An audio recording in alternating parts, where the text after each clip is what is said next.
Savaş, bak içimde Rus yapımı kalaş. Ellerinde para olan güç gösterir sana ama talaş. Alayının beyinleri talaş. Yaşa, gerekirse yol gösterir hayat. Bayat, ekmeğimin alın teri kara para değil. Dua, garibanı sarar. Geçer, tüm sıkıntı hiç kalmadan geçer ama ağlama yer pencereden bir gülümse bana. Uçar, uçurtmalar gökyüzünde uçar. Fotoğraflar mazi gibi yol aldırır zaman. Kazan, gerekirse tüm gücünle kazan. Benim burada tek sıkıntım zaman. Zaman aşar, tüm sıkıntın gün doğmadan paşa. Herkes bu dünyada zaafı için yaşar. Şaşar, insanoğlu elbet bir gün şaşar. Arabalara basık burada Müslüm Baba çalar. Gül gül yüzlüm bak kaybettim dönüyorum.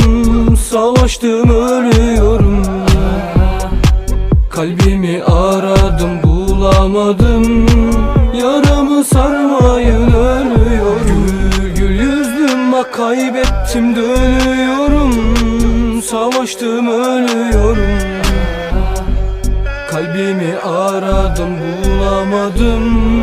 Yaramı sarmayın ölüyorum. Zaman aleyhime geçiyor be anam. Zihnimde sisli ve kirli bir kelam. Neden? Sorarım kaderime neden? Elimde bir şey yok hiç kayda değer. Vasat halim bak işler kesat ve ne yapsak olmuyor. İnan ki hayat bir acımasız.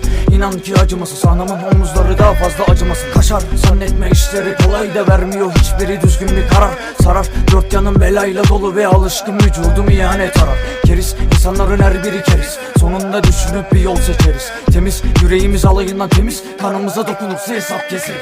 Gül gül yüzlüm bak kaybettim dönüyorum. Savaştım ölüyorum. Kalbimi aradım bulamadım. Yaramı sarmayın ölüyorum.